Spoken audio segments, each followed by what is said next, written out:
کائنات اور خدائی علم سے جو خلق ہوا ہے اس کے پاس جبریل آ کے کہہ دے اقرا تو وہ کہہ دے انا لست بقاری، میں پڑھا لکھا نہیں ہوں، میں پڑھا لکھا نہیں ہوں. آدم نے کہا میں پڑھا لکھا نہیں ہوں، نوح نے کہا میں پڑھا لکھا نہیں ہوں، ابراہیم نے کہا میں پڑھا لکھا نہیں ہوں، موسیٰ نے کہا میں پڑھا لکھا نہیں ہوں، عیسیٰ نے کہا میں پڑھا. اور حیرت کی بات تو یہ سارے انبیاء. آئیے حضرت عیسیٰ، سورہ آل عمران، سورہ واقعہ مریم، سورہ مختلف سورتوں میں حضرت عیسیٰ کا واقعہ، خاص طور سے سورہ واقعہ مائدہ، سورہ آل عمران اور سورہ مریم. ان تین سورتوں، سورہ ہود پہ بھی ان کا واقعہ، مگر ان تین سورتوں میں پوری تفصیل ہے. مریم جب لے کے آئی ہیں، ظاہر بن باپ آ رہے تھے. سورہ مریم، یا مریم انا لک ھذا، مریم بچہ کہاں سے آیا؟ ماں کان ابو کے اسوا امرا، تیرا باپ برا نہیں تھا. ماما کانت امک بغیہ، تیری ماں باغی نہیں تھی. یہ تو نے کیا کیا بغیر شادی کے؟ حضرت مریم روزے سے تھی، تاریخ بتاتی ہے، تفسیر بتاتی ہے روزے سے تھی.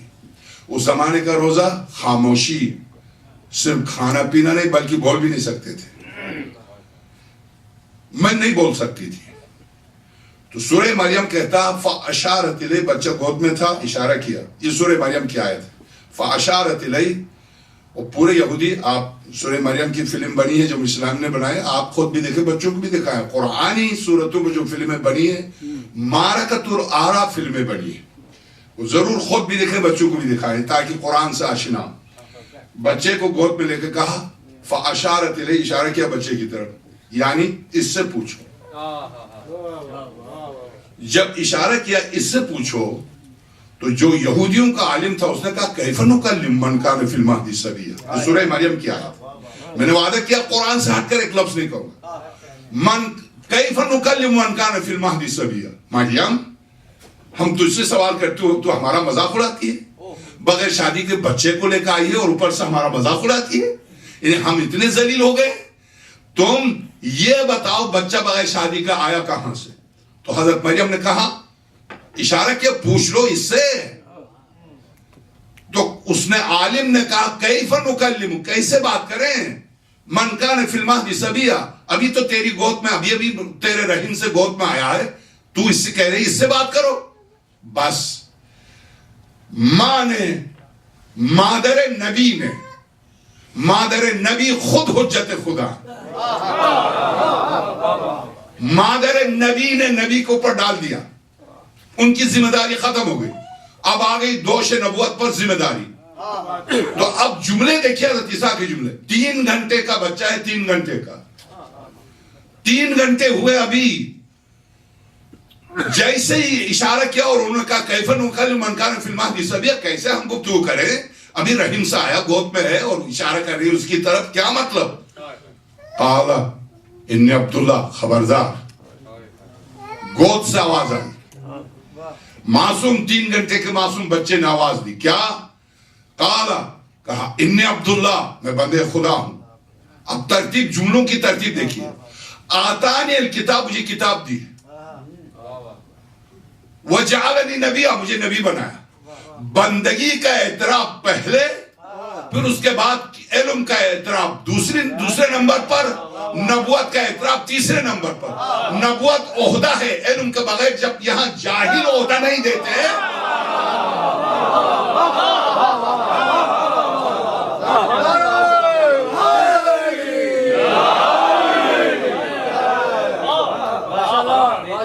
کوئی ملک دکھا دے سوائے ہمارے آپ کے ملک ہے جہاں انگوٹھا چاپ بھی گورنر بن سکتا، ورنہ دنیا کا کوئی اور ملک دکھا دے جہاں پر جاہل ترین شخص کو وائس چانسلر بنایا ہو، ایک یونیورسٹی کا وائس چانسلر بنایا ہو. چونکہ گورنر چانسلر ہوتا، vice chancellor 4 10 20 P H D کی ڈگریاں لے کے بیٹھا ہوا کس کے نیچے؟ انگوٹھا چاپ کے نیچے. یہ خیر ہماری آپ کی قسمت ہے. خیر ہم ہیں یہ دوسری مخلوق جہاں ہم کسی اور سیارے میں رہتے ہیں. بہرحال اب میں آپ سے عرض کروں، کائنات میں کسی پرائمری اسکول کے ٹیچر کو آپ بتا دیں کہ ان پڑھ ہے اور گورنمنٹ نے اس کو ٹیچر رکھا ہو. جزاک اللہ. ناممکن ہے, ناممکن ہے. سفارش کر کے بھی بٹھا دیں گے تو 2 دن کے بعد ہٹا دیے جائیں گے. بچے کیا پڑھیں گے اس سے؟ تو جب ایک کلاس میں 30 بچوں کو پڑھانے کے لیے بھی پرائمری اسکول میں کسی پڑھے لکھے کی ضرورت ہے, اور کائنات کو پڑھانے کے لیے آتا ہے جس کے بارے میں قرآن یعلمہم الکتاب والحکمہ, یہ کتاب و حکمت کی تعلیم دینے آ رہا ہے. جو کائنات کو تعلیم دینے آ رہا ہے وہ جاہل چلا رہا. جہالت میں اس کو خدا نے عہدہ دیا. عہدہ بعد میں دیتا, خدا علم پہلے دیتا ہے. اصول ہے یہ, اصول یہ بشری اصول ہے, یہ اس دنیا میں بشری اصول ہے. کم سے کم اپنے اصول کو تو تسلیم کیجئے. کیسے آپ نے قرآن کے مقابلے میں, اب آئیے قرآن نے کیا کہا, یہ بخاری نے کہا دیوانہ تھے, سرور کائنات دیوانہ ہو گئے. قرآن نے کیا کہا, خدا نے کہا مجھے قسم ہے اپنی عظمت کی اور قلم کی عظمت کی, میرا پیغمبر دیوانہ نہیں تھا. قرآن نے کہا دیوانہ نہیں تھا, بخاری نے کہا دیوانہ ہو گئے تھے. قرآن کریم نے کہا یہ پیغمبر الرحمن علم القرآن خلق الانسان علمہ البیان. رحمان ہے وہ جس نے قرآن کی تعلیم دی, پھر انسان کو خلق کیا. تخلیق سے پہلے جسے قرآن کی تعلیم دی وہ ہے کون؟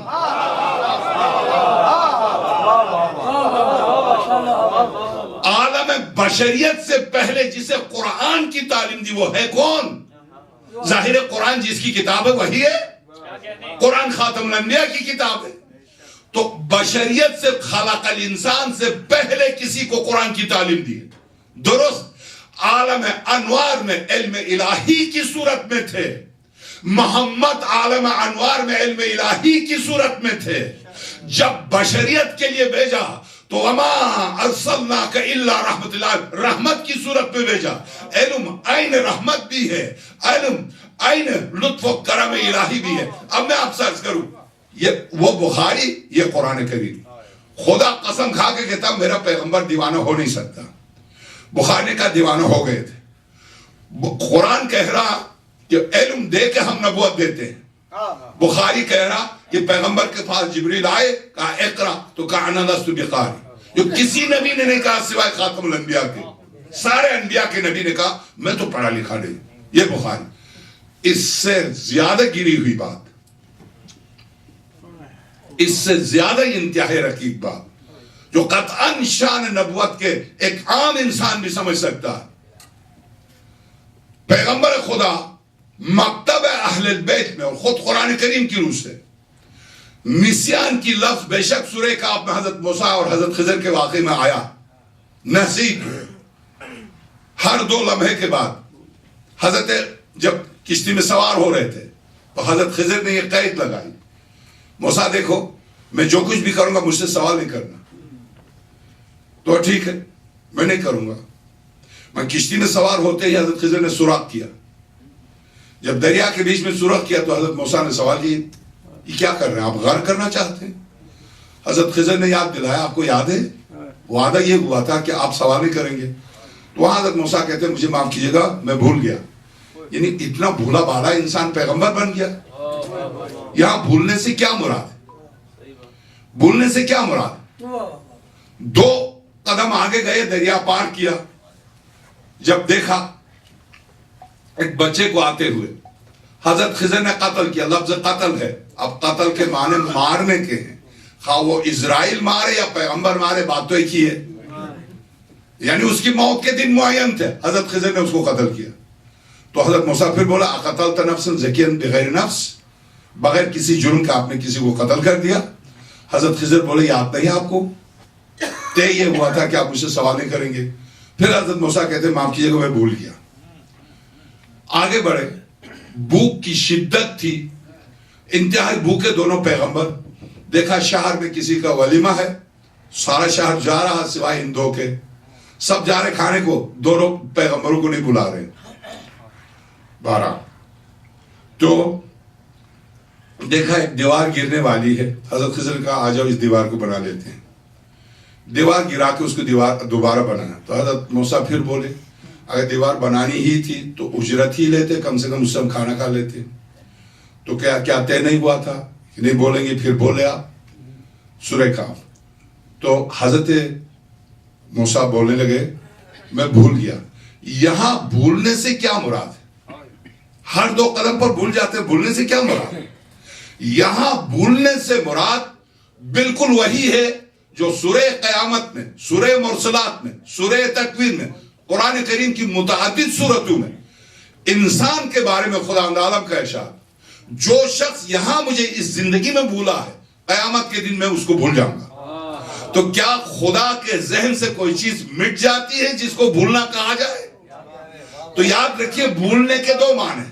ایک ذہن انسانی سے کسی چیز کا پس پردہ جانا، 2 کسی چیز سے صرف نظر کرنا.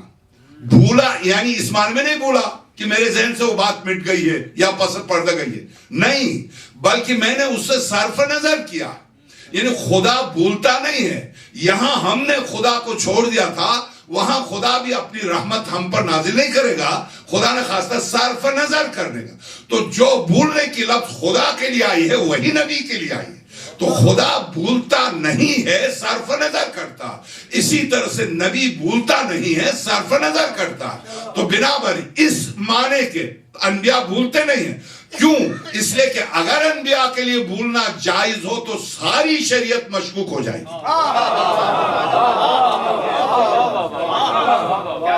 ساری شریعت مشکوک ہو جائے گی. کیا مجھے کیا پتا کہ واقعی خود اپنی طرف سے کہا ہے یا خدا کی طرف سے کہا؟ تو اب ایک تو یہ عقلی دلیل، نقلی دلیل، چونکہ نبوت اصول عقلی میں سے، نقلی دلیل قرآن کریم. بخاری نے 4 جگہ لکھا کہ پیغمبر بھول جاتے تھے. قرآن کریم کے بارے میں لکھا ایک سورت ہی سورہ قنوت جو کہ قرآن میں اس وقت نہیں ہے. ہم سے کہہ رہے ہیں کہ ان کا قرآن اور ہے جس میں اور بھی سورتیں، لکھتے خود ہیں سورہ قنوت کے نام سے سورت ہی جو نہیں ہے. اور خیر میں اب اس موضوع پر نہیں آنا چاہتا، ورنہ آپ سے درخواست کرتا ہوں، خواہش در منصور جلال الدین سیوطی کی 6ویں جلد، جو ہر جلد تقریباً 850 صفحات پر مشتمل ہے، اردو میں آئی ہے، 6 جلدیں ہیں. 6ویں جلد کے آخری حصے کو سورہ والناس کے بعد پڑھیے گا، آپ لطف آئے گا، آپ کو لطف آئے گا. اردو میں ہے، انٹرنیٹ پر بھی ہے. در منصور جلال الدین سیوطی مالکی علماء میں سے، سن 900 ہجری کے علماء میں سے، ان کی کتاب. یا اسی طرح سے سلفی ہے ان کی ابن کثیر، تفسیر ابن کثیر، وہ بھی 6 جلدوں میں آئی ہے اردو میں. بہرحال دیکھ لیجئے گا قرآن کریم، قرآن کے بارے میں عقیدہ تشیع سے ہٹ کر دوسروں کا عقیدہ کیا. خیر بہرحال یہاں پر بھولتے تھے پیغمبر. آئے پہلی جلد بخاری، باب جنابت، باب غسل جنابت. پیغمبر خدا فجر کی نماز کے لیے آئے، سارے آذان ہو چکی تھی، پیغمبر خدا آئے، اقامت بھی کہہ چکے، تکبیرۃ الاحرام کے لیے ہاتھ بلند کیے. جیسے ہاتھ بلند کیے تو پیغمبر کو یاد آئے تو غسل کیے بغیر آئے.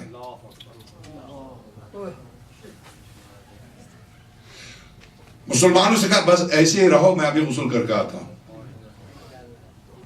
سارے مسلمان تکبیرۃ الاحرام کے لیے ہاتھوں کو بلند کر کے انتظار کرتے رہے. پیغمبر خدا صلی اللہ علیہ وسلم واپس گئے، غسل کر کے واپس آئے. ایسی صورت میں جبکہ ان کے سر اقدس سے پانی غسل کا ٹپک رہا تھا. آئے اور آ کر اللہ اکبر کہا، نماز شروع کی. سورت ام المومنین سے روایت نقل کی ہے، سورت قرآن کریم کی سورت، یعنی پوری سورت بھول جاتے تھے. ایک نابینا تھا، صحابی نابینا. ام المومنین کہتی ہے پیغمبر خدا میرے حجرے سے نکلے، یہ سارے اسی حجرے سے ہوتے تھے.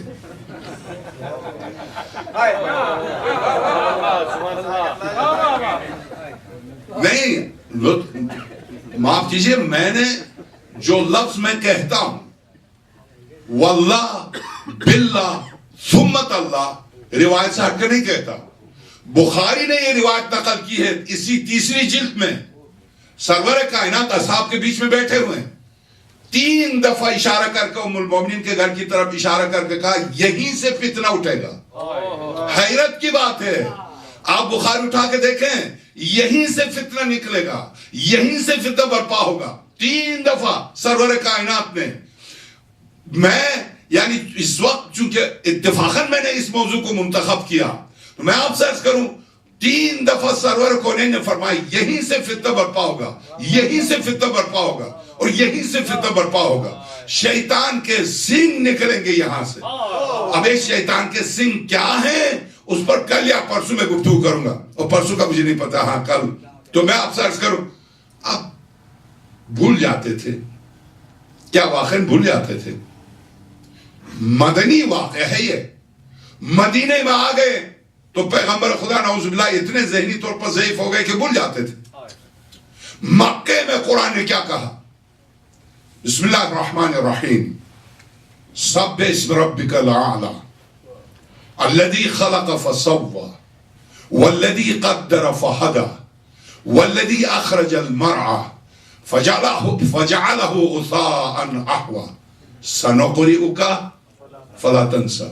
میرے حبیب قرآن کو اس طرح سے پڑھ دیں گے کہ آپ کبھی نہیں بھولیں گے. خدا کہہ رہا نہیں بھولیں گے, بخاری کہہ رہا بھول جاتے تھے. تم فیصلہ کرو کہ بخاری تمہارا خدا ہے یا قرآن والا تمہارا خدا ہے.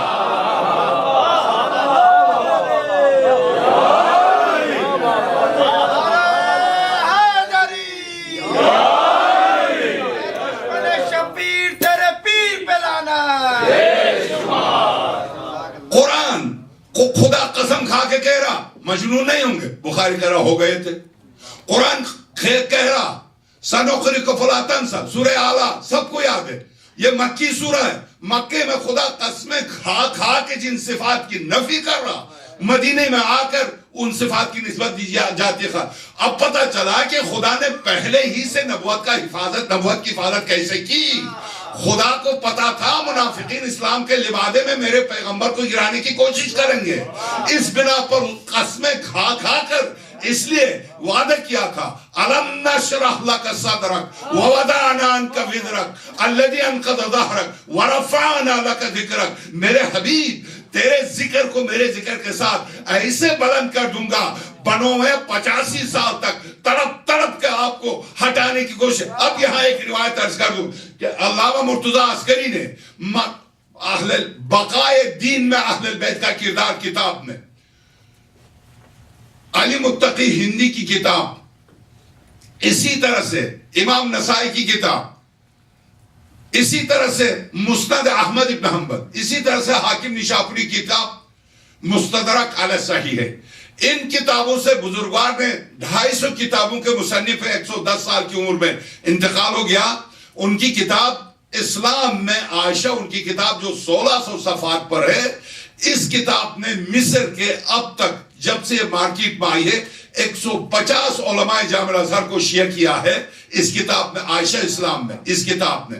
تو میں آپ سے عرض کروں, بزرگوار کی کتاب اردو میں ہے, ہر ایک کے پاس ہونی چاہیے. کچھ کتابیں ہر ایک کے پاس, جیسے تیجانی کی کچھ کتابیں ہیں, جیسے شرف الدین موسوی کی کتاب مذہب اہل البیت, اسی طرح سے تیجانی کی کتاب تاکہ میں سچوں کے ساتھ ہو جاؤں. اسی طرح سے یہ کتاب علامہ مرتضیٰ عسکری کی بقائے دین میں اہل البیت کا کردار, یہ اس کتاب کا نام ہے, اردو میں ہے, یہ ہر ایک کے پاس ہو. مومن یاد رکھیے, مومن وہ جس سے سوال کرے تو جواب اس طرح سے دے جیسے جس کو مانتا تھا وہ دیتے تھے, لاجواب نہ ہو.